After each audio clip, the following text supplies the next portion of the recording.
আসসালামু আলাইকুম ওরহমতুল্লাহি ওয়াবারাকাতুহ। ইন্নাল হামদুলিল্লাহ ওয়াসসালাতু ওয়াসসালামু আলা মাল্লা নাবিয়্যা বা'দা। সম্মানিত দর্শক শ্রোতা, অনেক অনেক প্রীতি, শুভেচ্ছা এবং মোবারকবাদ আপনাদের প্রত্যেকের জন্যে। স্বাগত জানাচ্ছি আপনাদেরকে আপনাদের প্রিয় আয়োজন, ভালো লাগা এবং ভালোবাসার আয়োজন নেক্সাস টেলিভিশনের প্রাত্যহিক পরিবেশনা ইসলামী জীবন বিধানের আজকের সরাসরি সম্প্রচারিত এই মোবারক অনুষ্ঠানে। নিবেদক ইসলামী ব্যাংক বাংলাদেশ পিএলসি। প্রিয় দর্শক, প্রতিদিনের মতো আজও আমাদের সাথে একজন বিজ্ঞ ইসলামিক স্কলার রয়েছেন। তার মাধ্যমে মূলত আপনারা কথা শুনব, আর আপনাদের জন্য এই অনুষ্ঠান সাজানো।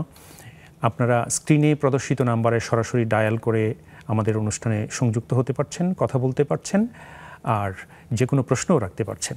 এছাড়া আরও একটি জিনিস আমরা জানি বিষয়, সেটি হচ্ছে যে আমাদের এই আয়োজনটি টেলিভিশনের পাশাপাশি নেক্সাস টেলিভিশন ইসলামিক এই ফেসবুক পেজ থেকেও সরাসরি সম্প্রচারিত হচ্ছে।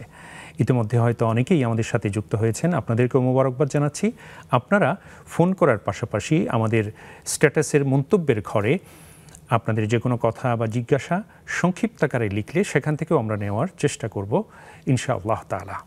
প্রিয় দর্শক, এবার জানিয়ে দিচ্ছি আজকে আমরা কোন মেহমানের কাছ থেকে কথা শুনব, তার সাথে আমরা পরিচিত হব। চলুন, আজ আমাদের সাথে রয়েছে আমাদের সকলের অত্যন্ত প্রিয় মানুষ, বিশিষ্ট ইসলামী চিন্তাবিদ, শিক্ষাবিদ, গবেষক, লেখক, বিজ্ঞ আলেমে দ্বীন এবং মুহাদ্দিস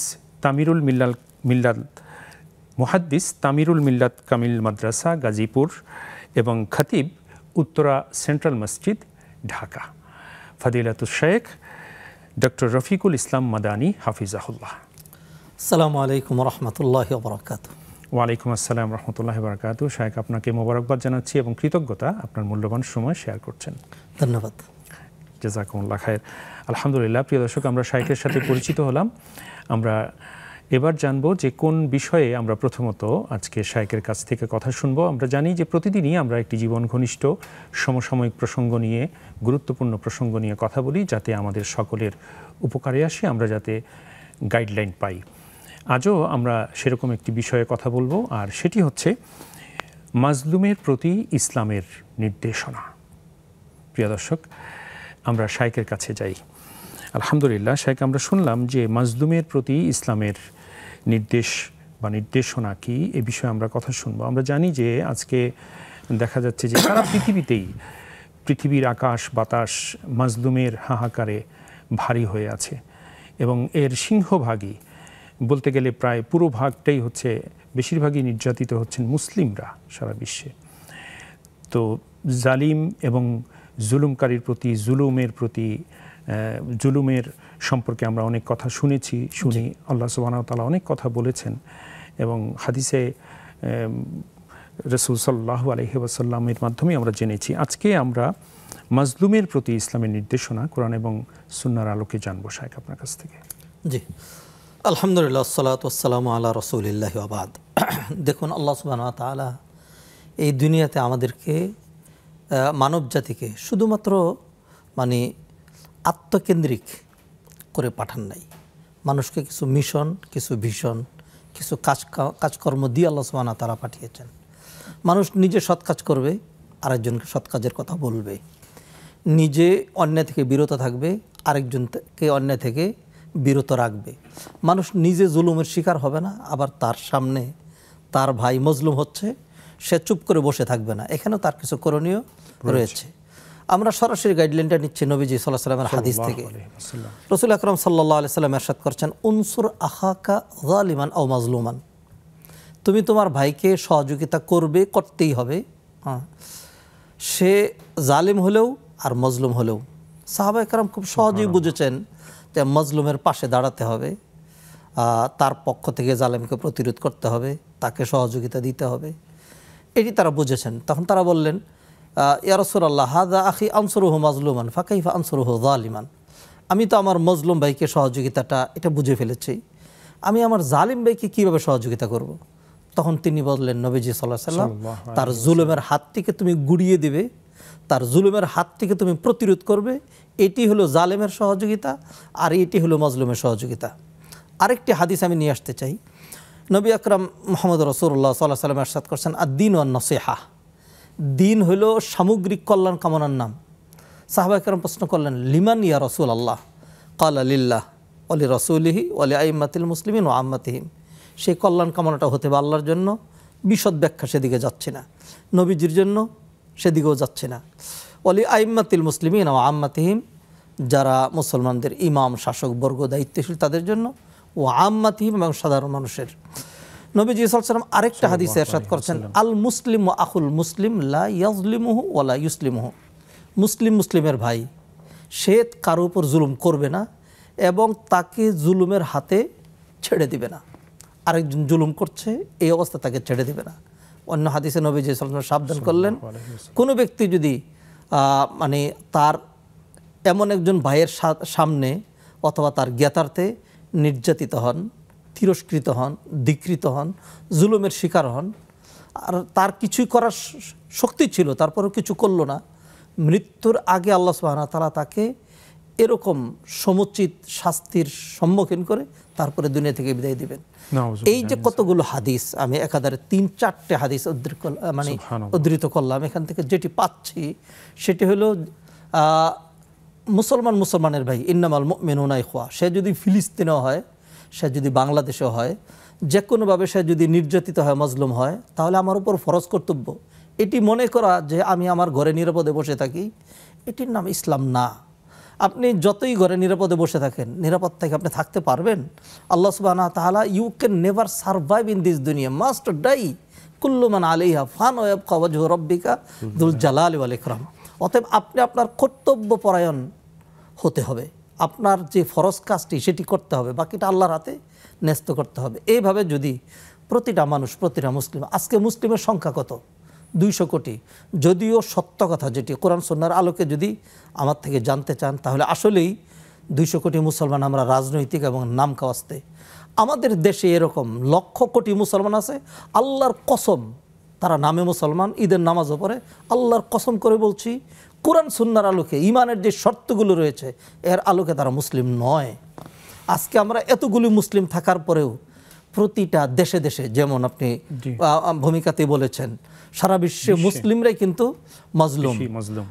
মুসলিমরা তাদের নিজস্ব ভূখণ্ডে কোথায়? এই মিয়ানমারে তারা থাকতে পারলো না। মুসলিমরা আফগানিস্তানে কত বছর ধরে, 40-50টা বছর ধরে দুইটু পরাশক্তি এবং তাদের যে মিত্র শক্তি রয়েছে তাদেরকে নির্যাতিত হয়েছে। তবে আলহামদুলিল্লাহ তারা বীরের জাতি, তারা যখন রুখে দাঁড়িয়েছে, আল্লাহ তাদেরকে বিজয় দিয়েছেন। আজকে আফগানে গৌরবের জাতি হিসাবে বিবেচিত হচ্ছে। নির্যাতিত হচ্ছে ইন্ডিয়াতে, নির্যাতিত হচ্ছে বাংলাদেশে, আর ফিলিস্তিনের কথা তো বলাই বাহুল্য।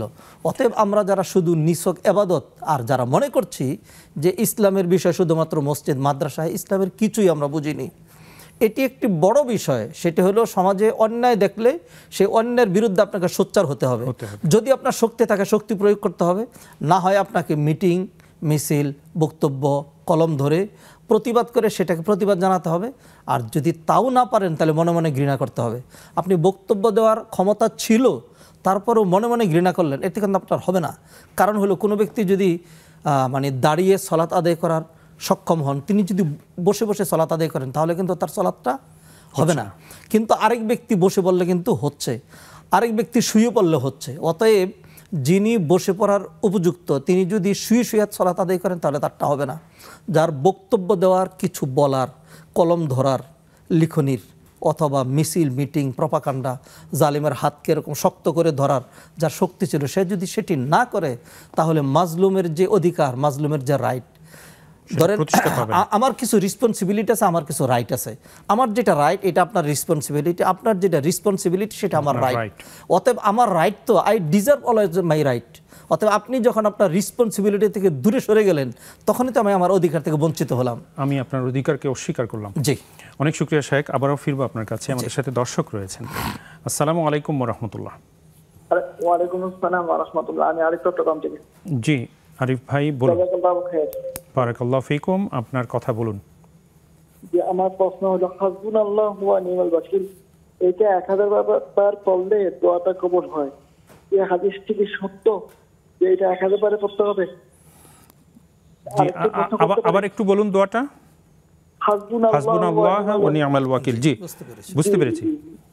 জি আরেকটি প্রশ্ন করতে পারি? জি বলুন আরিফ ভাই। যে আমার ছোট বোনের বিয়ে হচ্ছে না, এখন এর জন্য আমরা কি এমন করতে পারি? আচ্ছা, অনেক শুক্রিয়া মোহতারাম, আপনি সাথে থাকুন, ইনশাল্লাহ শায়েখ বলবেন। জাযাকুমুল্লাহ খায়ের। আলহামদুলিল্লাহ, শায়েখ আমাদের হাতে দুটো প্রশ্ন এসছে। জি, তো আমাদের সাথে আরও একজন ইতিমধ্যে দর্শক যুক্ত হয়েছেন, আমরা ওনার কথাটাও শুনবো। আসসালামু আলাইকুম ওয়া রাহমাতুল্লাহ।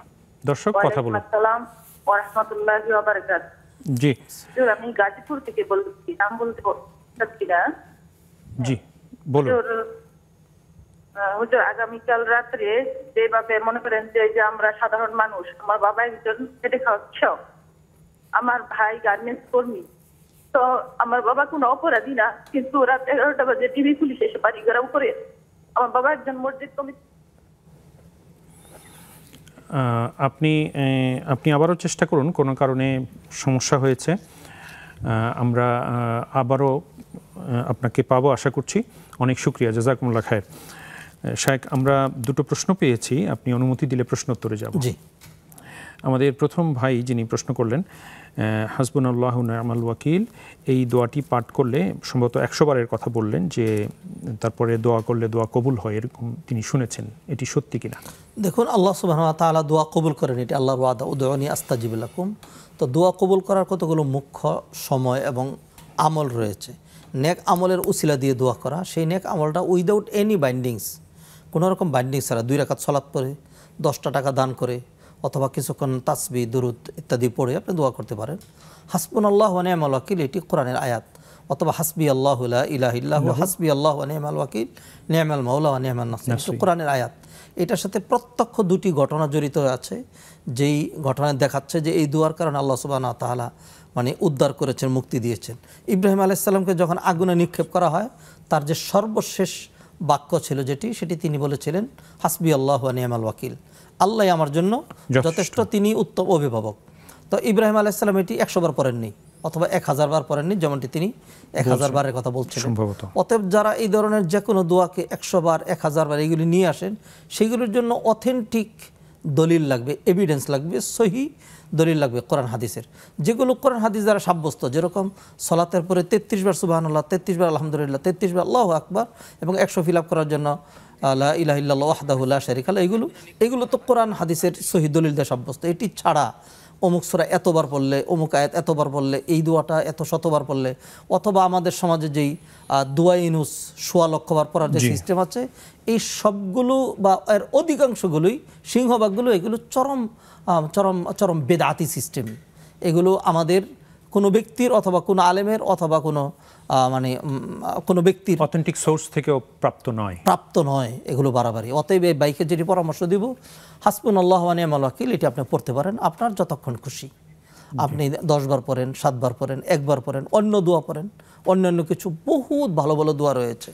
অথবা আপনি একবার এই দোয়াটা পড়ে সূরা ফাতিহার অনুবাদটা শিখেন, 2 রাকাত সালাত আদায় করেন, তাহলে ইনশাআল্লাহ নিশ্চয়ই আল্লাহ সুবহানাহু ওয়া তাআলা দোয়া করবেন। আল্লাহ সুবহানাহু ওয়া তাআলা ইব্রাহিম আলাইহিস সালামকে আগুন থেকে রক্ষা করলেন। নবী মুহাম্মদ রাসূলুল্লাহ সাল্লাল্লাহু আলাইহি ওয়াসাল্লাম সাহাবায়ে কেরামকে নিয়ে উহুদের পরে যখন সে আবু সুফিয়ান বাহিনীকে তাড়া করলেন, তখন তারা উল্টা খবর পাঠাইলো যে আমরা আবার আসছি মদিনাকে নিশ্চিহ্ন করার জন্য। নুয়াইম ইবনে মাসউদ এই খবরটা নিয়ে এসেছিলেন। আল্লাযীনা ক্বালা লাহুমুন নাসু ইন্নান নাসা ক্বাদ জামাউ লাকুম ফাখশাউহুম ফাযাদাহুম ঈমানা ওয়া ক্বালু হাসবুনাল্লাহু ওয়া নি'মাল ওয়াকিল। এটি হলো আয়াত সূরা আলে ইমরানের। নবীজি সাল্লাল্লাহু আলাইহি ওয়াসাল্লাম সাহাবায়ে কেরাম বললেন হাসবুনাল্লাহু ওয়া নি'মাল ওয়াকিল। আল্লাহ এর মাধ্যমে ওই কাফের শক্তির মধ্যে এমন ভয়ের সঞ্চার করে দিলেন যে তারা তখন লেজ গুটিয়ে তারা সেখান থেকে পালাতে বাধ্য হলো। অতএব এই দোয়াটি কোরআনের দোয়া, এটি আপনি আমল করতে পারেন, তবে সেটার জন্য নির্দিষ্ট সংখ্যা লাগানো যেটি, সেটির জন্য সহি দলিল লাগবে। এই মর্মে আমাদের কোনো সহি দলিল জানা নেই। অনেক শুকরিয়া শাইখ, জাযাকুমুল্লাহ খায়ের। আমাদের সাথে আরো দর্শক রয়েছেন। আসসালামু আলাইকুম ওয়া রাহমাতুল্লাহ। প্রিয় দর্শক কথা বলুন। আসসালামু আলাইকুম। ওয়া আলাইকুম আসসালাম রাহমাতুল্লাহ। জীবন আমরা শুনতে পাচ্ছি। আমি নাটোর থেকে বলছিলাম, রুনা আক্তার। জি আলহামদুলিল্লাহ, বলুন বোন। হুজুর, আমার প্রশ্ন ছিল, আমি আশুরার 2টা রোজা করার নিয়াত করছিলাম, কিন্তু একটা রোজা রাখছিলাম। একটা রোজা করার পরে ভাতও মানে সেহরি খাইছিলাম, কিন্তু ফজরের নামাজ পড়ার আগে দেখছি আমার শরীর খারাপ হয়ে গেছে। তাহলে কি আমি পুরা সওয়াব পাবো? আচ্ছা আচ্ছা, আর কোনো প্রশ্ন আছে? আর আমি প্রত্যেক শুক্রবারে জুমাবারে মানে সূরা কাহাফের শেষ 10 আয়াত পড়ার চেষ্টা করি। এটা কি ঠিক আছে? আচ্ছা, অনেক শুকরিয়া। প্রশ্ন হচ্ছে হুজুর, আমার মেয়ে আমার সঙ্গে আছে। আমার মেয়ের বয়স 9 বছর, কিন্তু বাবা মা মানে আমাদের সাথে ছাড়া একা একা শুতে চায় না। এই জন্য আমার মেয়ের একটু কি সমস্যা হয়, হাদিসে কি আছে একটু বললে ভালো হতো। আমার মেয়ে আছে আমার সঙ্গে। অনেক শুকরিয়া বোন, আমরা এই প্রশ্নটিও পেয়েছি। আপনি সাথে থাকুন, ইনশাআল্লাহ শায়েখ বলবেন। জাযাকুমুল্লাহ খায়ের। প্রিয় দর্শক, এরই সাথে সময় হয়ে গেছে একটা ছোট্ট বিরতিতে যাবার। ফিরছি অল্পক্ষণের মধ্যেই, সাথেই থাকুন।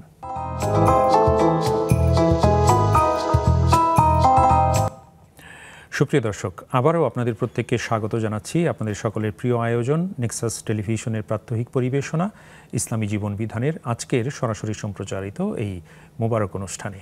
নিবেদক ইসলামী ব্যাংক বাংলাদেশ পিএলসি। আজ আমাদের সাথে রয়েছেন ফাদিলাতুল শেখ ডক্টর রফিকুল ইসলাম মাদানী হাফিজাহুল্লাহ। আমরা শেখের কাছে আবারও যাচ্ছি। শেখ, আপনাকে আবারও মোবারকবাদ জানাবো। আলহামদুলিল্লাহ, আমরা বেশ কিছু গুরুত্বপূর্ণ কথা শুনেছি। আমরা প্রশ্নোত্তরে ছিলাম। আমাদের প্রথম যে ভাই ফোনে দুটি প্রশ্ন করেছিলেন, দ্বিতীয় প্রশ্নটি ছিল যে ওনার ছোট এক বোন রয়েছেন, কিন্তু তার বিয়ে হচ্ছে না, কোনো বিশেষ আমল আছে কিনা সুন্নাহ অনুযায়ী যেটা তারা আমল করতে পারেন? জি, এক নম্বর তো আল্লাহ সুবহানাহু ওয়া তাআলা দোয়ার ব্যবস্থা রেখেছেন এবং নবীজি সাল্লাল্লাহু আলাইহি ওয়াসাল্লাম বলেছেন লা ইয়ারুদ্দুল কদরা ইল্লা দুআউ। ভাগ্যকে পরিবর্তন করতে পারে এমন বিষয় মাত্র একটি আছে, সেটা হলো দোয়া। সুবহানাল্লাহ। এটি একটি। অন্য হাদিসে বলা হয়েছে আদ-দুআউ সিলাহুল মুমিন, দোয়া হলো মুমিনের হাতিয়ার। আরেকটা জিনিস বিশ্বাস রাখা। আল্লাহ সুবহানাহু ওয়া তাআলা কোরআনে বলেছেন ওমিন কুল্লি শাইইন খালাকনা যাওজাইনি লাআল্লাকুম তাযাক্কারুন। প্রতিটা জিনিসকে আমি জোড়ায় জোড়ায় করে সৃষ্টি করেছি। কোরআনের দোয়াটা পড়তে পারেন, রব্বানা হাবলানা মিন আজওয়াজিনা ওয়া যুররিয়াতিনা কুররাতা আয়ুন। হে আল্লাহ, তুমি আমাদেরকে দান করো মিন আজওয়াজিনা, আমাদের স্বামী স্ত্রীদের থেকে আমাদের এমন সন্তান যাদেরকে দেখলে আমাদের নয়ন জুড়িয়ে যায়। এই দোয়াটা তার বোনও পড়বে, তারাও এটা আমল করবেন। তাহলে আল্লাহ সুবহানাহু ওয়া তাআলা তার বোনের জন্য তার যে সঙ্গী দরকার সেটা আল্লাহ সুবহানাহু ওয়া তাআলা ব্যবস্থা করে দেবেন। দোয়া, আর সবচেয়ে ভালো হলো বাংলায় দোয়া করতে থাকা, আল্লাহর কাছে দোয়া করতে থাকা, আল্লাহর কাছে চাওয়া, নেককার স্বামী, নেককার সন্তান, নেককার সন্তান কামনা করা। তাহলে আল্লাহ সুবহানাহু ওয়া তাআলা ইনশাআল্লাহ এর মাধ্যমে আল্লাহ দোয়া কবুল করবেন এবং সুন্দর ব্যবস্থা করে দেবেন ইনশাআল্লাহ। আল্লাহ কবুল করুন, আমিন। জাযাকুমুল্লাহ শেখ। এরপর আমাদের এক বোন তিনটি প্রশ্ন করেছেন। ওনার প্রথম প্রশ্নটি ছিল যে উনি আশুরায় দুটো রোজা রাখতে চেয়েছিলেন, একটা রেখেছিলেন, আরেকটা রাখতে যেয়ে তখনই তার আমাদের মা বোনদের যে মাসিক অসুস্থতা সেটা হয়েছিল। এখন তার প্রশ্ন যে এই যে রাখতে পারেননি, এতে করে তিনি কি দুটো রোজারই সওয়াব পাবেন কিনা? আশুরার সিয়ামের 4টা স্তর রয়েছে। একটা হলো 9-10, আরেকটা 10-11, আরেকটা হলো 9-10-11 3 দিন, আরেকটা হলো শুধু 10। কেউ যদি ইচ্ছে করেই অন্য কোনো প্রতিবন্ধকতার কারণ ছাড়াই শুধু 10 তারিখ রোজা রাখে, শুধু একদিন, তাহলেও বিগত 1 বছর গুনাহ মাফের যে ফজিলত তিনি এটি পেয়ে যাবেন। আর আরও একটা অতিরিক্ত সিয়াম যেটি পালন করা, সেটি হলো নবীজি সাল্লাল্লাহু আলাইহি ওয়াসাল্লাম ওই হাদিসের কারণে যে খালিফুল ইয়াহুদ, তোমরা ইহুদিরাও যেহেতু এই দিন রোজা রাখে, তাদের বিরুদ্ধাচরণের জন্য আরও একটা অতিরিক্ত রোজা তোমরা রাখবে। অতএব এই আরেকটি ইচ্ছা করে কেউ যদি একটা রোজা কম রাখে তবু কিন্তু সে ফজিলত পেয়ে যাচ্ছে। আর তিনি যেহেতু সেটিও রাখতে চেয়েছেন এবং তিনি যেমনটি বলেছেন প্রস্তুতি নিয়েছিলেন, তিনি সাহরিও গ্রহণ করলেন, এটার কারণে তিনি একটা নফল রোজার সপ্তাহ পেয়েই যাবেন। কারণ নবীজি হাদিসে বলছেন ইন্নামাল আমালু বিন্নিয়াত, নিয়ত অনুযায়ী। আর কোরআনে আল্লাহ বলছেন ওয়া আল্লাইসা লিল ইনসানি ইল্লা মা সাআ, মানুষ তো চেষ্টাই করতে পারে। অতএব যেই প্রতিবন্ধকতা এসছে এটা তো তার নিজের পক্ষ থেকে নয়। অতএব তিনি এই দিনের রোজার যে ফজিলত সেটাও তিনি পেয়ে যাবেন ইনশাআল্লাহ। আল্লাহ কবুল করুন, আমিন। শেখ, আবারও ফিরছি আপনার কাছে। আমাদের সাথে দর্শক যুক্ত হয়েছেন। আসসালামু আলাইকুম ওয়া রাহমাতুল্লাহ। প্রিয় দর্শক, কথা বলুন। আসসালামু আলাইকুম। ওয়ালাইকুম আসসালাম। জি বোন, আমরা শুনতে পাচ্ছি, আপনি বলুন। আমি গাইবান্ধা থেকে বলছি, আমার পাড়া প্রতিবেশী একজন চাচি। ওয়ালাইকুম আসসালাম। জি বলুন। আমার এক পাড়া প্রতিবেশী চাচি। আচ্ছা বোন, আপনার টেলিভিশনের ভলিউমটা একেবারে কমিয়ে কথা বলুন প্লিজ। জি। আমার পাড়া প্রতিবেশী এক চাচি, বয়স হচ্ছে 42 বছর। উনি ওনার প্রথম স্বামীকে তালাক না দিয়ে অন্য একজনের সাথে চলে গেছে। আচ্ছা। এখন ওই স্বামীও, প্রথম স্বামীও ওনাকে তালাক দেয়নি, উনিও দেয়নি। এখন উনি কি ফিরে আসতে পারবে ফিরে আসতে চাইলে? আচ্ছা। আর ওনার ওই বিয়েটা কি মানে কবুল হইছে দ্বিতীয় যে বিয়েটা করছে। বুঝতে পেরেছি। আর কোনো প্রশ্ন আছে? না, এটাই আর কি। উনি যদি ফিরে আসতে চায় তাহলে কি আসতে পারবে? অনেক শুকরিয়া, অনেক শুকরিয়া। আমরা বুঝতে পেরেছি প্রশ্নটি, শায়েখ বলবেন। জাযাকুমুল্লাহ খায়ের। আমাদের সাথে আরো একজন দর্শক রয়েছেন। আসসালামু আলাইকুম ওয়া রাহমাতুল্লাহ। দর্শক কথা বলুন। ওয়ালাইকুম আসসালাম ওয়া রাহমাতুল্লাহি ওয়া বারাকাতুহু। জি আলহামদুলিল্লাহ মুহতারাম, আমরা শুনতে পাচ্ছি, আপনি বলুন। মুহতারাম ভালো আছেন? আলহামদুলিল্লাহ, আল্লাহর মেহেরবানি। আপনিও ভালো আছেন নিশ্চয়ই আল্লাহর রহমতে? আলহামদুলিল্লাহ। আমি একটা প্রশ্ন করব আপনার কাছে। জি বলুন প্লিজ। এই যখন এই নামাজে দাঁড়াই, জি, দেখা যায় মন এদিক ওদিক চলে যায়, কিন্তু দিনে যে নামাজগুলো পড়ি, আমরা ফরজ নামাজ পড়ি, আমার যত তৃপ্তি না পাই, কিন্তু আমি ওই ব্যবসায়ীতে যদি 2 রাকাত নামাজ পড়ি, ওই যে তৃপ্তিটা পাই, এই তৃপ্তিটা পাই না। আর দ্বিতীয় একটা প্রশ্ন হচ্ছে এই যে যখন মোনাজাত করি সবাই মিলে হাত তুললে আমার মনের ভিতরে তেমন একটা ফিলিংস আসে না, কিন্তু যখন ওই একলা হাত তুললে রাত্রে ভোর রাতে হাত তুলে ই করি, তখন অটোমেটিকলি চোখের পানি এসে যায় এবং মনের ভিতরে এমন হয় যা প্রকাশ করা যায়। কিন্তু ওইটা আমার ওই 500,000 মানুষের মোনাজাত করলে আমার ভিতরে ওই যে ফিলিংসটা আসে না। বুঝতে পেরেছি মুহতারাম, আমরা আপনার প্রশ্নটি বুঝতে পেরেছি। ইনশাআল্লাহ শায়েখ বলবেন। আর কোনো প্রসঙ্গ আছে? ওয়া আলাইকুম আসসালাম ওয়া রাহমাতুল্লাহ। অনেক শুকরিয়া, আপনি সাথে থাকুন। জাযাকুমুল্লাহ খায়ের। আলহামদুলিল্লাহ শায়েখ, আরো 2টি প্রশ্ন এসেছে জীবন ঘনিষ্ঠ। তার পূর্বে আমাদের আরেক বোন, ওনার দ্বিতীয় প্রশ্নটি ছিল যে জুমাবারে তিনি সূরাতুল কাহাফের শেষ 10 আয়াত তিলাওয়াত করেন, এটি সুন্নাহ অনুযায়ী হচ্ছে কিনা? সূরা কাহাফের আমলের ব্যাপারে 3 রকম হাদিস রয়েছে। একটি হলো জুমাবারে কেউ যদি সূরা কাহাফ তেলাওয়াত করেন ফার্স্ট টু লাস্ট, তাহলে ওসিমা মিন ফিতনাতিদ দাজ্জাল, দাজ্জালের ফিতনা থেকে তাকে নিরাপদে রাখা হবে। সূরা কাহাফের প্রথম 10 আয়াতের কথাও রয়েছে, আরেকটা হাদিসে সূরা কাহাফের শেষ 10 আয়াতের কথাও রয়েছে। সম্ভবত বোন প্রথম 10 আয়াতের কথা বলেছেন, শেষ 10 আয়াত, তাহলে ঠিক আছে। সেই হিসাবে তিনি শেষ 10 আয়াতও যদি পড়েন তবু ইনশাআল্লাহ এই ফজিলত পাবেন, অথবা প্রথম 10 আয়াতও কেউ যদি পড়েন তাহলে এই ফজিলত পাবেন, কারণ এগুলো নিয়ে 3 রকম হাদিস রয়েছে। অনেক শুকরিয়া শায়েখ, জাযাকুমুল্লাহ খায়ের। এরপর আমাদের এই বোনের তৃতীয় আরেকটি প্রশ্ন ছিল যে ওনার একজন মেয়ে সন্তান আছেন, 10 বছর বয়স হয়ে গেছে, তিনিও সাথে বসে এখন দেখছেন আমাদেরকে আলহামদুলিল্লাহ। তো তিনি আমাদের এই ছোট্ট বোন বা ছোট্ট মেয়ে, উনি আলাদা শুতে ভয় পান, রাতে মা বাবার থেকে আলাদা বিছানায় শুতে ভয় পান। এখন তাদের কি করণীয়? কোরআন সুন্নাহর নির্দেশনা কি রয়েছে? নবীজি সাল্লাল্লাহু আলাইহি ওয়াসাল্লাম হাদিসে ইরশাদ করেছেন, মুরু আওলাদাকুম বিসসালাতি ওয়া হুম আবনাউ 7 বছর বয়স থেকে তাদেরকে সলাতের তাগিদ দিতে বলেছেন। আর 10 বছর বয়স থেকে যদি সলাত আদায় না করে তাহলে প্রয়োজনে তাদেরকে মৃদু প্রহার করে হলেও সলাত আদায় করাইতে হবে। এবং ওয়াফাররিকু বাইনাহুম ফিল মাদাজি', এবং তাদের মাঝে বিছানা আলাদা করে দিতে হবে, কারণ এই বয়সে ছেলে মেয়েরা তারা অনেক কিছুই বুঝে, অথবা ঘুমের ঘরে অনেক সময় হয়তো একজনের হাত পা একজনের গায়ে উঠে যেতে পারে, সেজন্য আলাদা করে দেওয়া। বাচ্চাকে এটি বুঝাইতে হবে, সেজন্য পূর্ব থেকে একটু ধীরে ধীরে আলাদা করার চেষ্টা করতে হবে। মেয়ের বয়স যদি এখন 9 বছর হয়ে থাকে তাহলে 10 বছর থেকে এই বিধানটি কার্যকরী। সেই ক্ষেত্রে হয়তো বিছানা সম্পূর্ণ আলাদা করা যেতে পারে, অথবা একই রুমে তার জন্য আলাদা একটা খাটের ব্যবস্থা করা যেতে পারে। অথবা যদি এমন হয় যে না মেয়ে কোনোভাবেই পারছে না, তাহলে একই বিছনাতে কিন্তু আলাদা করার ব্যবস্থা রয়েছে। যেমন ধরুন একই বিছনা যদি একটু বড় হয়, মাঝখান দিয়ে কুল বালিশ কম্বল এগুলি দিয়ে যদি একটু মানে আলাদা করে দেওয়া যায়, এইভাবে ধীরে ধীরে অভ্যস্ত করতে হবে। কারণ হলো যে এখানে মানুষ ঘুমিয়ে গেলে কিন্তু মানুষ আর তার কোনো খোঁজ খবর থাকে না।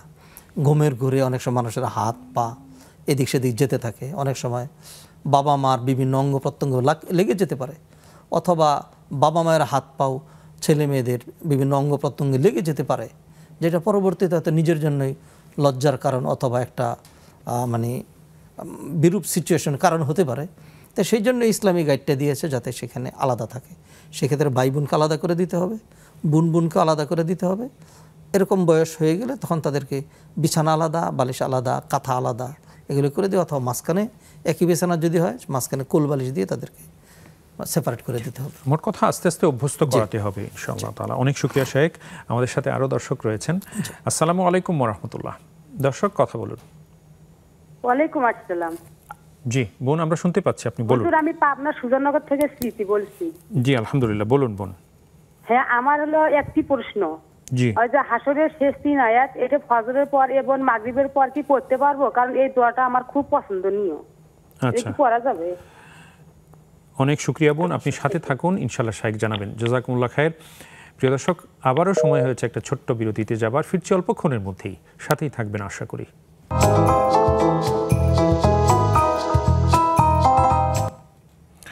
আবারও প্রিয় দর্শক, আপনাদের প্রত্যেককে স্বাগত জানাচ্ছি নেক্সাস টেলিভিশনের প্রাত্যহিক নিবেদন ইসলামী জীবন বিধানের আজকের সরাসরি সম্প্রচারিত এই মোবারক আয়োজনে।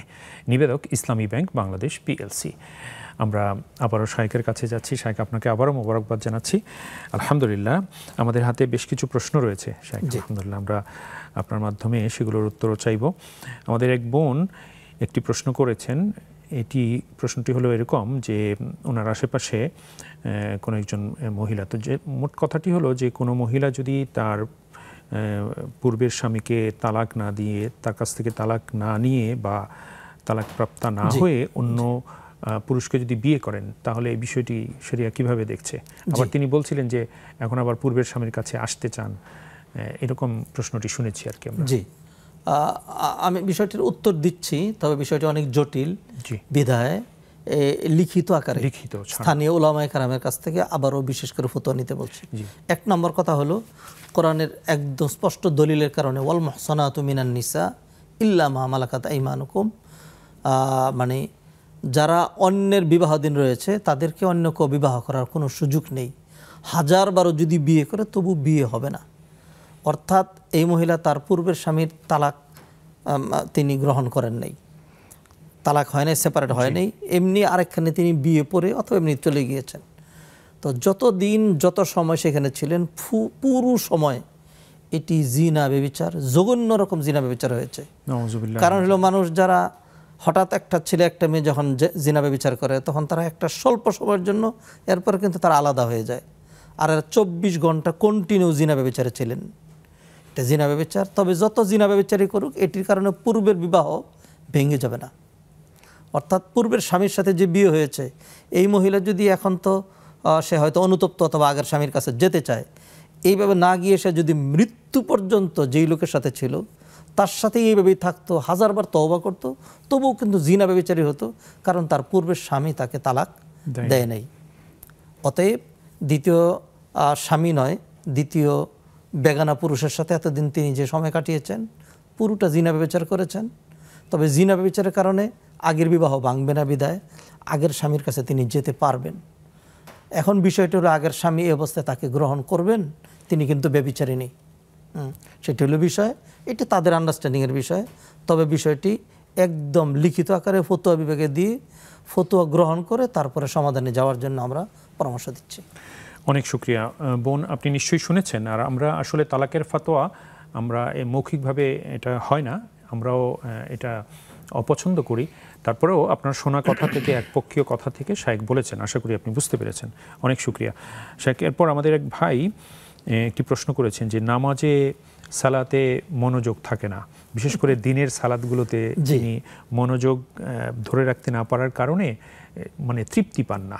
সেই তুলনায় রাতে, শেষ রাতে তিনি যে তাহাজ্জুদের সালাত পড়েন, সেটা অনেক তৃপ্তি পান। একই কথা বলেছেন যে দোয়ার ক্ষেত্রে যে সম্মিলিত মোনাজাতে তার কোনো তৃপ্তি আসে না এবং তিনি কোনো স্বাদ পান না, কিন্তু শেষ রাতের একাকী মোনাজাতে তিনি অনেক তৃপ্তি পান, অনেক শান্তি পান।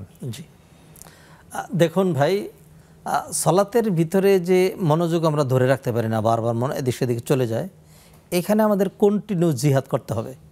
মনে করতে হবে আমি আল্লাহর সামনে দাঁড়িয়েছি, আল্লাহ আমাকে দেখতে পাচ্ছেন, এটা আমার জীবনের সর্বশেষ সালাত হয়ে যেতে পারে। আমার এই সালাত কবুল হলে আমি জান্নাতি, আমার সালাত যদি কবুল না হয় তাহলে আমার ঠিকানা জাহান্নাম হয়ে যেতে পারে। সালাতের আয়াতগুলো, দোয়াগুলো, সূরা ফাতিহা, এগুলোর ব্যাখ্যা বিশ্লেষণ অর্থ জানলে মনোযোগ আরও বেশি ধরা যাবে। তবে হ্যাঁ, আমরা যারা এগুলোর অর্থ বুঝি, জানি, আমরাও যে 100% মনোযোগ ধরে রাখতে পারি, বিষয়টা এরকম না। নামাজে মুসল্লির মনটাকে এদিক সেদিক ডাইভার্ট করার জন্য একজন বিশেষ ট্রেন্ড আপ শয়তান আছে, যার নাম হলো খিনজাব। খিনজাব বিশেষ ট্রেন্ড আপ, মানে সে এটা পারদর্শী, এগুলি করায়। যখন বেশি এরকম অবস্থা হবে, বনে দেশে দিকে চলে যাচ্ছে, তখন নবীজি সাল্লাল্লাহু আলাইহি সাল্লাম সালাতের ভিতরেই আউযুবিল্লাহ পড়তে বলেছেন। আউযুবিল্লাহ পড়বে। তারপরেও যদি মনটা স্থির না হয়, তাহলে বাম দিকে হালকা করে থুক ফেলবে। মসজিদের ভিতরে থুক ফেলবে না, হালকা করে জাস্ট প্রতীকী থুক তিনি এর বাম দিকে ফেলবেন, তাহলে ইনশাআল্লাহ ওয়াসওয়াসা কমে যাবে। এরপরেও কিছু ওয়াসওয়াসা থাকবে, আবারও মন ঘুরিয়ে নিয়ে আসবেন। এইভাবে মরণ মৃত্যু পর্যন্ত জিহাদ করতে হবে, এর একটি। আর দ্বিতীয়, রাতের সলাতে তিনি যে আত্মতৃপ্তি, মেন্টাল স্যাটিসফ্যাকশন খুঁজে পান, এটি পাবারই কথা। কারণ শেষ সাথে আল্লাহ সুবহানাহু ওয়া তাআলা দুনিয়ার আকাশে চলে আসেন, এসে ডাকতে থাকেন। অতএব শেষ সাথে কারা উঠতে পারে? যাদের প্রকৃত অর্থে আল্লাহর সাথে প্রেম, ভালোবাসা, মায়া, মহব্বত রয়েছে তারা। ওই মুহূর্তে আর দুনিয়ার যেহেতু সবাই ঘুমিয়ে আছে, আর এটি তো একটা বিশেষ সালাতের কথা। আল্লাহ কোরআনে বললেন, তাতাজাফা জুনুবুহুম আনিল মাদাজি'i ইয়াদউনা রাব্বাহুম খাউফান ওয়া তামাআ ওয়া মিম্মা রাযাকনাহুম ইউনফিকুন ফালা তা'লামু নাফসুম মা উখফিয়া লাহুম মিন কুররাতি আয়ুন। এই ধরনের ইবাদতকারী যারা, তাদের জন্য যেই নেয়ামতের সমাহার গটিয়ে রাখা হয়েছে জান্নাতে, এটির কথা কোনো নফস, কোনো ব্যক্তি জানেও না, কোনো দিন শুনেও নি। অতএব এটি হওয়ারই কথা। সেই জন্য রাতের সলাতে তিনি যেহেতু মজা পেয়েছেন, সেই জন্য বলবো রাতের সলাত আরও বাড়িয়ে দেন, সময় দেন। আল্লাহ তৌফিক এনায়েত করেন। রাতের সলাতের মাধ্যমে যদি এভাবে বেশি প্র্যাকটিস হয়ে যায়, তাহলে দিনের সলাতটা ঠিক হয়ে যাবে। আর দোয়ার কথা যেটি বলেছেন, এটি এমনই হওয়ার কথা। কারণ হলো, একাকী দোয়া করা তো পারফেক্ট সুন্নাহ। একাকী দোয়া করাটা পারফেক্ট সুন্নাহ, সুন্নাহসম্মত। নবীজি একা দোয়া করেছেন। আর সম্মিলিত দোয়াটা সলাতের বাহিরে, বিশেষ করে যেটি, সেইগুলো নিয়ে ইখতিলাফ রয়েছে ওলামা কেরামের মাঝে। অনেকে বলেছেন এটা সুন্নাহসম্মত নয়। তো সেই জন্য আপনি একাকী দোয়া করবেন। আর আপনার দোয়া তো আপনার মনের কথা তো আপনিই ভালো জানেন। যখন কেউ দেখছে না, তখন আপনি এখলাসের সাথে করলেন। মানুষের সামনে হাউমাউ করা, সেটার মধ্যে অনেক সময় কৃত্রিমত্তা থাকতে পারে, রিয়া চলে আসে, এখলাস বিবর্জিত হতে পারে। তাই সেই জন্য একাকী আপনার যে আমলের কথা আপনি বলেছেন, এটা তো নিঃসন্দেহে আল্লাহর পক্ষ থেকে আপনি মেন্টাল স্যাটিসফ্যাকশন পেয়েছেন। অতএব পরামর্শ এই আমল আপনি বাড়াতে থাকেন। আল্লাহ কবুল করুন, আমিন। এবং আমাদের প্রত্যেককে এরূপ আমল করার তৌফিক এনায়েত করুন, আল্লাহুম্মা আমিন। অনেক শুকরিয়া শেখ। এরপর আমাদের এক বোন, উনি জানতে চেয়েছেন যে উনি প্রতি ফজর এবং মাগরিবের সালাতের পরে সূরাতুল হাশরের শেষের 3 আয়াত তেলাওয়াত করেন, এটা তার খুবই পছন্দের। এটি সুন্নাহ সমর্থিত কিনা? আমাদের এই বোন নয়, শুধুমাত্র আমাদের পুরো জাতিটাই এমন অনেক আমলকে এত বেশি গুরুত্ব দেন, যেই আমলটা সহি দলিল দিয়ে প্রমাণিত নয়, অথচ যেই আমলটি একদম সহি, সেই আমলগুলো করেন না। যেমন ধরেন, প্রতি ফরজ নামাজের পরে আয়াতুল কুরসি পড়লে বিনা হিসাবে জান্নাতে যাবে, এই আমলটা আমাদের সমাজে চালু নেই। অথচ মসজিদে মসজিদে দেখবেন ফজরের পরে ইমাম সাহেব সবাইকে নিয়ে সম্মিলিতভাবে সূরা হাশরের শেষ 3 আয়াত পড়ছেন, এটি দেখা যায়।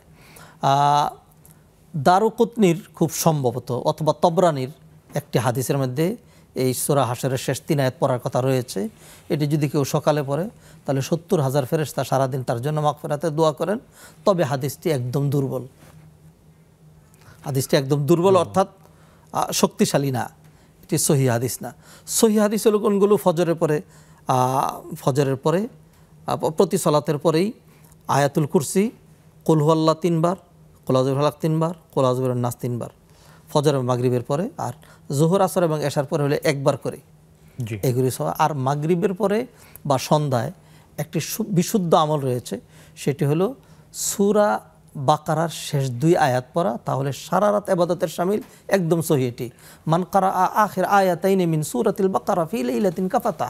কোনো ব্যক্তি যদি যে কোনো বিকেলে বা রাতে, মাগরিবের পরে, এশার পরে, শোয়ার আগে আমানা রাসূল থেকে শেষ 2 আয়াত পড়ে, তাহলে সারা রাত ইবাদতের শামিল। অতএব পরামর্শ দেবে এই আমলগুলো বাড়াতে। আর সূরা হাশরের শেষ 3 আয়াত পড়তে ওনার ভালো লাগে, পড়বেন। কোরআনের যে কোনো জায়গা আপনার কাছে মজা লাগে, সেটা আপনি পড়বেন, যে কোনো সময় পড়বেন। তবে সেটি যেন বাইন্ডিংস নিয়ে আসা না হয়, অথবা নবীজি যেগুলো ফজরের পরে, মাগরিবের পরে যে আমলগুলো দিয়েছেন, ওইগুলো বাদ দিয়ে এগুলো আমলগুলো করবেন না। অনেক শুকরিয়া শেখ। আশা করি আমাদের বোন বুঝতে পেরেছেন, আমরাও জেনে নিলাম। অনেক শুকরিয়া শেখ। আমাদের সাথে দর্শক রয়েছেন। আসসালামু আলাইকুম ওয়া রাহমাতুল্লাহ। দর্শক কথা বলুন। আসসালামু রাহমাতুল্লাহ। জি মোহতারাম, আমরা শুনতে পাচ্ছি, আপনি বলুন। মোহতারাম, ভালো আছেন? আলহামদুলিল্লাহ, আল্লাহর শুকরিয়া। আপনিও ভালো আছেন নিশ্চয়ই, আল্লাহর মেহেরবানি। আলহামদুলিল্লাহ। জি বলুন। ছোট্ট একটা প্রশ্ন আমার। জি। আমি একটা মসজিদের জন্য জায়গা দিয়েছি অল্প করিয়া, আলহামদুলিল্লাহ। কাজও ধরছি, আপনার মসজিদের মাটিতে ভালো লাগবে ভরিয়ে ফেলাইছি। এখন আমি তো একা আগাইতে পারতেছি না, এখন মানুষের কাছে কিছু টাকা পয়সা চাইতেছি শরীক হওয়ার জন্য। এটা কি আমার বৈধ আছে না অবৈধ? আচ্ছা, বুঝতে পেরেছি ভাই, আপনি সাথে থাকুন, ইনশাআল্লাহ শাইখ বলবেন। আর কোনো প্রসঙ্গ আছে? না, আর শুনছি আমি জানছি যে মাখলুকের কাছে হাত পাতা যাবে না, এই জিনিসটা আমি শুনছি। তারপর থেকে আমার এই মনটা একটু খারাপ লাগবে। আচ্ছা, আমি কিন্তু আপনার কাছে বলতে পারছিলাম না আমাদের ব্যাপারে। জি জি, অনেক শুকরিয়া, অনেক শুকরিয়া। আপনি সাথে থাকুন, শায়েখ বলবেন। জাযাকুমুল্লাহ খায়ের। আলহামদুলিল্লাহ শায়েখ, আমরা আরও একটি প্রশ্ন পেয়েছি। আমাদের এইমাত্র ভাই যেটি বললেন যে তিনি একটি মসজিদের জন্য জায়গা দিয়েছেন এবং সেখানে কাজও শুরু করেছেন, এখন তিনি প্রয়োজনে মানুষের সাহায্য নিতে পারবেন কিনা? দেখুন, মসজিদ বানানো এটা বিশাল এক মর্যাদার কাজ। সুবহানাল্লাহ। কেউ যদি আল্লাহর জন্য মসজিদ নির্মাণ করে, বুখারীর হাদিসে বলা হয়েছে, মান বানা লিল্লাহি মাসজিদান বানাল্লাহু লাহু ফিল জান্নাতি মিসলা। সুবহানাল্লাহ। কেউ যদি আল্লাহর জন্য মসজিদ নির্মাণ করে, আল্লাহ সুবহানাহু ওয়া তাআলা তার জন্য জান্নাতে বালাখানা নির্মাণ করেন। সেটি একাই করতে হবে জরুরি নয়, অন্য মানুষের সহযোগিতা নিয়েও করা যাবে। তিনি যেহেতু জায়গাটি ওয়াকফ করেছেন, মাটি ভরাট করে দিয়েছেন, নিঃসন্দেহের জন্য বড় সওয়াব তিনি পাবেন। এখন মসজিদ নির্মাণের জন্য যদি তার এবিলিটি না থাকে অথবা তিনি কুলে উঠতে না পারেন, তো অন্য সহযোগিতা নেন, এটা নিতে পারবেন। অথবা অনেক সময় এটিও হতে পারে যে মসজিদ বানানো 10 জনে মিলে করি, তাহলে মানুষের মনটা মসজিদের সাথে থাকবে। আর মসজিদ তো আমি বানাচ্ছি শুধুমাত্র আমার নয়, 10 জন যখন এখানে দান করবে, আসা যাওয়া করবে, তখন তাদেরও কিন্তু এখানে এক ধরনের অ্যাটাচমেন্ট, জি সাইকোলজিক্যাল অ্যাটাচমেন্ট, সুন্দর কথা বলেছেন।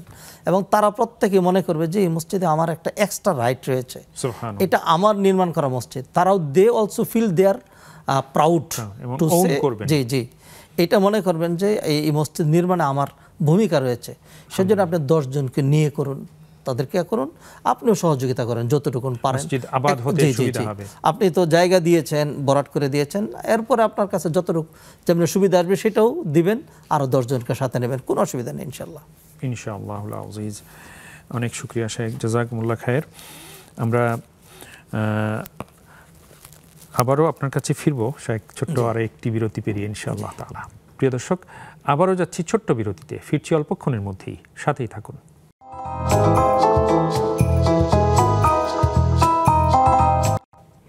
সুপ্রিয় দর্শক, আবারও আপনাদের প্রত্যেককে স্বাগত জানাচ্ছি আপনাদের সকলের প্রিয় আয়োজন নেক্সাস টেলিভিশনের প্রাত্যহিক পরিবেশনা ইসলামী জীবন বিধানের আজকের সরাসরি সম্প্রচারিত আয়োজনে। নিবেদক ইসলামী ব্যাংক বাংলাদেশ পিএলসি। আজ আমাদের সাথে রয়েছেন ফদিলাতুল শায়েখ ডক্টর রফিকুল ইসলাম মাদানী হাফিজাহুল্লাহ। শায়েখকে আবারও মোবারকবাদ জানাচ্ছি। শায়েখ, আমরা অনুষ্ঠানের শেষ ধাপে রয়েছি আলহামদুলিল্লাহ। আমরা আবারও একটু আমাদের আজকের টপিক নিয়ে একটু শুনতে চাই শায়েখ। মাজলুমের প্রতি ইসলামের নির্দেশ। আপনি শুরুতে যে কথাগুলো বলেছিলেন, যিনি মাজলুম, যিনি নির্যাতিত হচ্ছেন, তার আশেপাশে যারা থাকবেন তাদের কি দায়িত্ব, তারা কি করবেন, সেটা আমরা শুনেছি আপনার কাছ থেকে। কিন্তু যিনি নির্যাতিত হলেন, যিনি ভিকটিম, মাজলুম হলেন, তিনি নিজে কি করবেন, তার ভূমিকাটা কি হবে তখন? দেখুন, কোরআন সুন্নায় মানে সুন্দর গাইডলাইন রয়েছে। সুবহানাল্লাহ। একজন মাজলুম ব্যক্তি এমন মাজলুম হতে পারে যে নাকি জুলুমের শিকার হয়ে দুনিয়াতে বেঁচে আছেন। এর উল্টাও তো হতে পারে যিনি জুলুমের শিকার হয়ে দুনিয়া থেকে চলে গিয়েছেন, তিনি তো পরিবার পরিজন রয়েছে, তার পরিবার পরিজন রয়েছে। তা আল্লাহ সুবহানাহু ওয়া তাআলা সূরা বনী ইসরাঈল ইরশাদ করছেন, ওয়ালা তাকতুলুন নাফসাল্লাতী হারামাল্লাহু ইল্লা বিল হক ওয়া মান কুতিলা মাজলুমান। কেউ যদি মাজলুম অবস্থায় নিহত হয়ে থাকে, ধরেন একটা নিরস্ত্র মানুষকে আপনি দুনিয়া থেকে বিদায় করে দিলেন, অন্য হাদিসে নবীজি বলেছেন, মান কুতিলা মাজলুমান ফাহুয়া শাহীদ। কেউ যদি মাজলুম অবস্থায় নিহত হয় তাহলে সে শহীদ, মানে তার সকল গুনাহ মাফ করে দেওয়া হবে। অতএব যে মাজলুম হচ্ছে এটা তো দুনিয়ায় তো সব কিছু প্রাপ্তির বিষয় না। আল্লাহ সুবহানাহু ওয়া তাআলা এক শ্রেণীকে শুধু দুনিয়া দেন, দুনিয়ার ক্ষমতা, দুনিয়ার বিত্ত বৈভব, কর্তৃত্ব, নেতৃত্ব, বাহাদুরি, পেটনীতি, রাজনীতি, কূটনীতি সব আল্লাহ দিয়ে দেন। ফেরাউনকে দিয়েছেন, নমরুদকে দিয়েছেন। আল্লাহ কি তাদেরকে পছন্দ করেন? আমরা অনেকে মনে করি দুনিয়াতে আমি পেয়ে গিয়েছি, না, এবং দুনিয়াতেও এর পরিণতি ভোগ করতে হয়, পরিণতি ভোগ করতে হয় দুনিয়াতে, আর আখিরাতের পরিণতি তো আছে। অতএব আপনি যেই প্রশ্নটি করেছেন যে যদি কেউ মাজলুম হন তিনি কি করবেন, তো প্রথমে সেই মাজলুমের উত্তর দিলাম, যিনি মাজলুম হয়ে দুনিয়া থেকে চলেই গিয়েছেন তার জন্য সুসংবাদ হলো তিনি শাহীদ। সুবহানাল্লাহ। এবং আল্লাহ সুবহানাহু ওয়া তাআলা বলছেন, ইন্নাহু কানা মানসুরা, তার সাহায্য অবশ্যম্ভাবী, সুনিশ্চিত, অবধারিত, এটা আল্লাহ সুবহানাহু ওয়া তাআলা করবেন। ফাকাদ জাআলনা লিওয়ালিহি সুলতানান ফালা ইউসরিফ ফিল কতল, তার ওলি অভিভাবক যারা থাকবে তাদের প্রতিশোধ গ্রহণ করার অথবা শাস্তি কামনা করার রাইট আল্লাহ সুবহানাহু ওয়া তাআলা দিয়েছেন। ফালা ইউসরিফ ফিল কতল, সেই জন্য তারা যেন আবার মানে ঢালাওভাবে যেন কতল না করে, বিশৃঙ্খলা যেন সৃষ্টি না করে। অতএব কেউ যদি মাজলুম হয়ে দুনিয়া থেকে চলে যায় তাহলে আল্লাহ সুবহানাহু ওয়া তাআলা তাকে মর্যাদা দিয়েছেন, তাকে সাহায্যের ওয়াদা দিয়েছেন, তার সকল গুনাহগুলো মাফ করে দেওয়া হবে। তার গুনাহগুলো যে হত্যাকারী বা যারা হত্যাকারী তাদেরকে চাপিয়ে দেওয়া হবে। ছোট্ট ঘটনা না বললেই নয়, কোরআনিক ঘটনা। হাবিল কাবিল এই ঘটনাটাতে আসছি, আমাদের সাথে একজন দর্শক যুক্ত হয়েছেন। জি, আসসালামু আলাইকুম ওয়া রাহমাতুল্লাহ। দর্শক কথা বলুন। ওয়ালাইকুম আসসালাম রহমতুল্লাহ। জি মোহতারাম বা মোহতারমা, আপনি ভলিউমটা কমিয়ে দিয়ে, টেলিভিশনের ভলিউমটা কমিয়ে দিয়ে কথা বলুন প্লিজ। জি প্লিজ বলুন।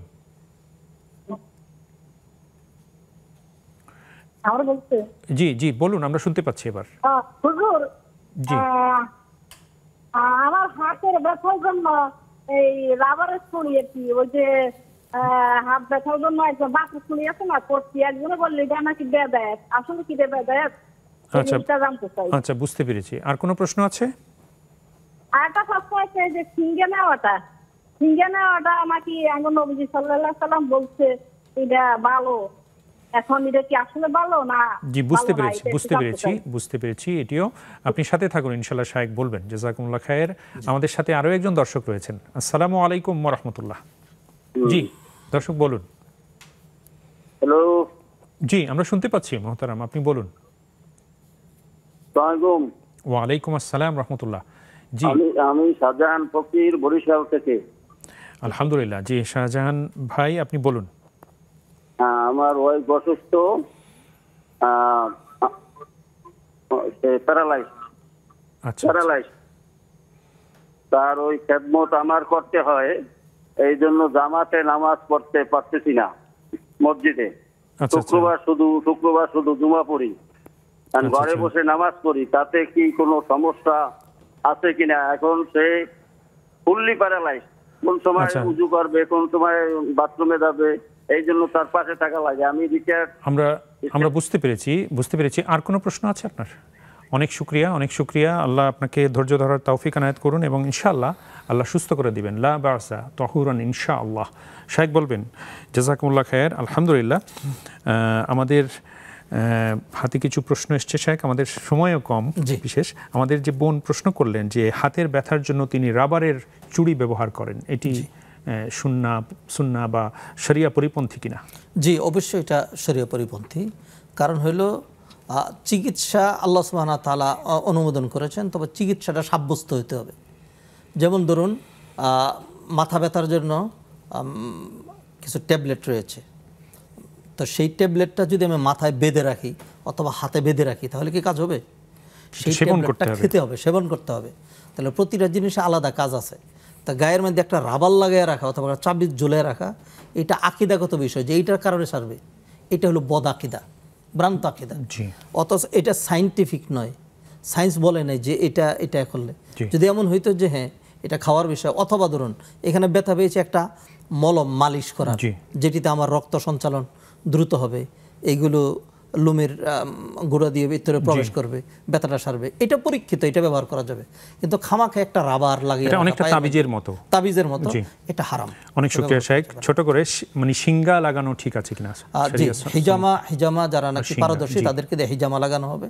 শিঙ্গা নবীজি হিজামা লাগিয়েছেন এবং হিজামা এখন পরিচিত, এখন আমরা শিঙ্গা বলি না, হিজামা লাগাতে পারবেন। জি অনেক শুকরিয়া শায়েখ। আর সর্বশেষ প্রশ্ন, আমাদের যে ভাই প্রশ্ন করলেন যে তার স্ত্রী অসুস্থ, প্যারালাইজড ফুললি, তার জন্য তিনি সালাত আদায় করতে পারছেন, খেদমত করছেন, সেই জন্য তাকে ধন্যবাদ জানাচ্ছি। আল্লাহ তার স্ত্রীকে তিনি প্রতিদান পাবেন, তবে কন্টিনিউ এটার কারণে তিনি জামাত ভঙ্গ করবেন, মসজিদে যাবেন না, এটা হবে না। এটাকে মিনিমাইজ করতে হবে, অন্য লোকের সহযোগিতা নিতে হবে, অথবা 2 ওয়াক্ত হয়তো মিস হইতে পারে, কিন্তু কন্টিনিউ শুধু জুমার নামাজে তিনি যাবেন, এটা মানে উজুর হিসাবে গ্রহণ করা যাবে না। তাকে জামাত দুইটার সমন্বয় করতে হবে, জামাতেও সালাত আদায় করতে হবে, আবার এটিও করতে হবে। জামাতে তিনি এত লম্বা সময় ধরে যাবেন কেন? এখন তার আমাদের দেশে মসজিদে 1 কিলোমিটার দূরে যেতে হয় না, বাসার পাশে মসজিদ হয়, অথবা সর্বোচ্চ 5 মিনিট হেঁটে যেতে হয়। অনেক শুকরিয়া শায়েখ, জাযাকুমুল্লাহ খায়ের। আল্লাহ তাআলা তৌফিক দান করুন আমাদের এই ভাইকে আমল করার। আল্লাহুম্মা আমিন। আপনাকে অশেষ মোবারকবাদ এবং কৃতজ্ঞতা আবারও। বারাকাল্লাহু ফিক ওয়া ইয়াকুম। আলহামদুলিল্লাহ প্রিয় দর্শক, আজকে আমরা শায়েখের মাধ্যমে অনেক গুরুত্বপূর্ণ বিষয় আলোচনা শুনেছি, অনেক প্রসঙ্গে আমরা জানলাম। আল্লাহ তাআলার কাছে তৌফিক প্রত্যাশা করছি যেন প্রত্যেকটি বিষয়ে আমরা যথাযথভাবে আমল করতে পারি। আল্লাহ তাআলা সেই তৌফিক আমাদের প্রত্যেককে দান করুন। আপনাদের সকলকে আবারও মোবারকবাদ এবং কৃতজ্ঞতা জানিয়ে আল্লাহ হাফেজ। ওয়াসসালামু আলাইকুম ওয়া রাহমাতুল্লাহি ওয়া বারাকাতুহু।